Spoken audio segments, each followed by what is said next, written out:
So it's 20 council homes, they were failing, poor quality, and London Borough Sutton thought long and hard, and we decided the best option for this was to regenerate this, what was an estate here.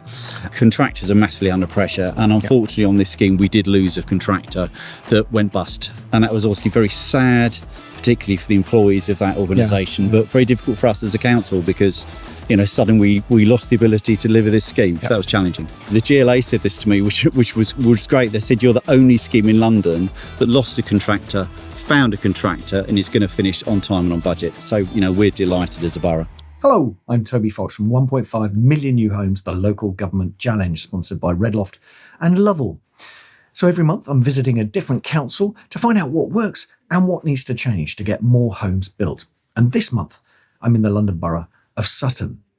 And one of the recurring themes of these video interviews has been the vulnerability of the building sector, and in particular of SME contractors.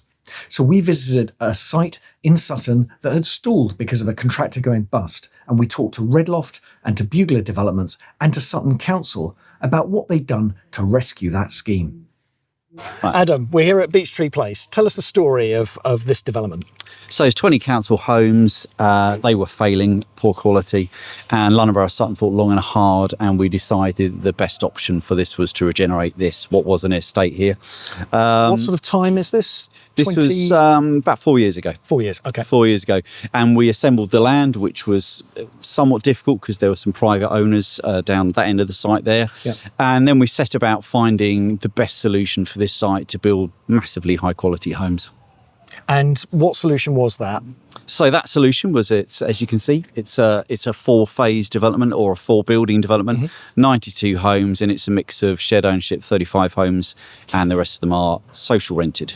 Genuine social rents. You make it all sound very easy, but it wasn't easy, was it? No. Something went horribly wrong. Yes. Well, I mean, we operate within an external environment, and because of various external factors, Ukraine, etc., contractors are massively under pressure. And unfortunately on this scheme, we did lose a contractor that went bust. And that was obviously very sad, particularly for the employees of that organisation, but very difficult for us as a council because, you know, suddenly we lost the ability to deliver this scheme. So that was challenging. Yeah.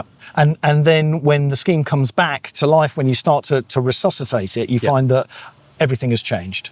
Well, yes, but to be honest with you, we used that time very productively to ensure that we finessed the design, we got things better, we revised the planning design slightly, and what we ended up with, you know, the GLA said this to me, which was great. They said, you're the only scheme in London that lost a contractor, found a contractor, and is going to finish on time and on budget. So, you know, we're delighted as a borough. Right, we're going to come back to that. But first, Tracy, tell us, like, in your experience working with lots of different councils and lots of different developers, how common is this issue that contractors go bust, scheme comes back, but it's no longer viable because things have changed? Unfortunately, it's really common now and has probably been the last 4 or 5 years. And I would agree with Neil to say that this is probably the only site that I'm aware of that's been able to be pulled back. And why is that? What are the problems that sites are having?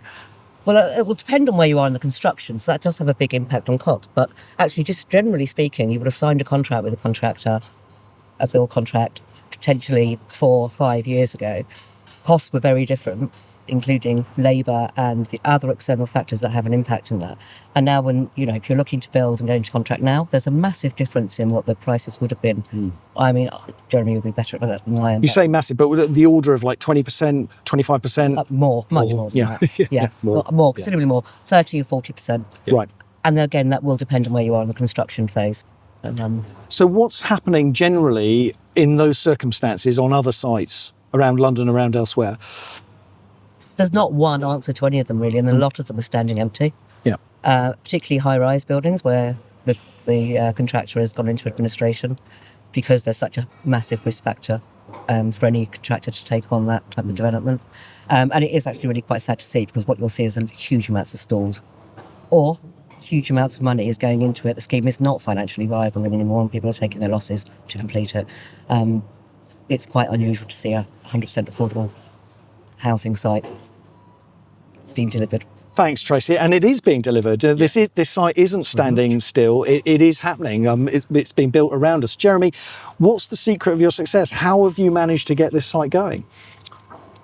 Well, when we were asked to become involved in the scheme by Adam, And roughly when was that? so it was towards the back end of last year. Yes. So Towards the back end. So we were sent the document September, October. Yeah, that's the time. Yeah. So there's a number of things. So there's not one answer at all. There's a number of key components. So first thing we'll probably talk about is relationships, which I don't think can be underestimated. So Adam and I have known each other 28 years. But you're not brothers. No, We're not. Despite look. No, exactly. It's not. But so and then with the employers agent representatives, CPC. So it's a chap there called Philip Piment. Yeah. I've worked with him for 20 years. So there's a good element of trust, good element of understanding about how the various parties want to work. I think that's a really good starting point for any building site, any relationship, any working relationship. Yeah. The second part was the brief was very, very clear. It was very good from the client side and from the employer's agent as to what the expectations were. It also gave the opportunity to break in the design and look at ways that we could save money. Okay. So we talk about value engineering. Value engineering isn't changing a metal railing for a fence. Value engineering is ending up with still a very, very good product, but doing it in a slightly different way to save on not just capital costs, but you look at running costs as well, and servicing costs, maintenance and so on. So there's a number of ideas that were incorporated into the bid for the work that would give us a very good end product, give the client a very good end product. It doesn't make it more onerous for them, but it gives a very good product, but it saves on capital cost. So there's a number of ideas put into the bid that said if you look at doing things in a slightly different way, we can drive the capital cost down, but you're still going to end up with the same end product. So if you put all those ingredients together, and we looked also as well in terms of the sequence of work, so if you can look the way the site's been organised, there's a really good flow of work for the trades. Yep.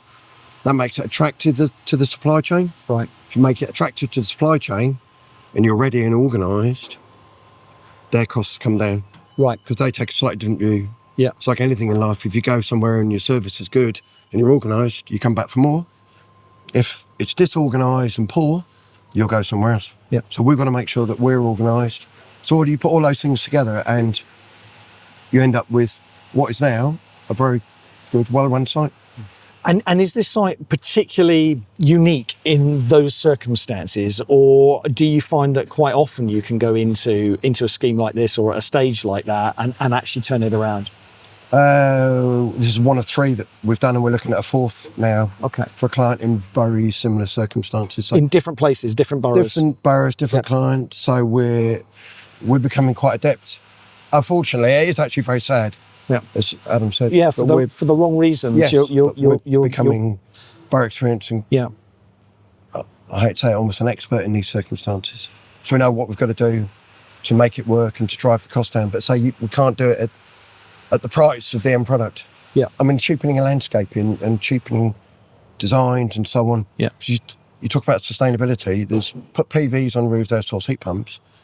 But the other part that's key is, do people want to be proud about where they live? Yeah. So that's why the design's got to be good.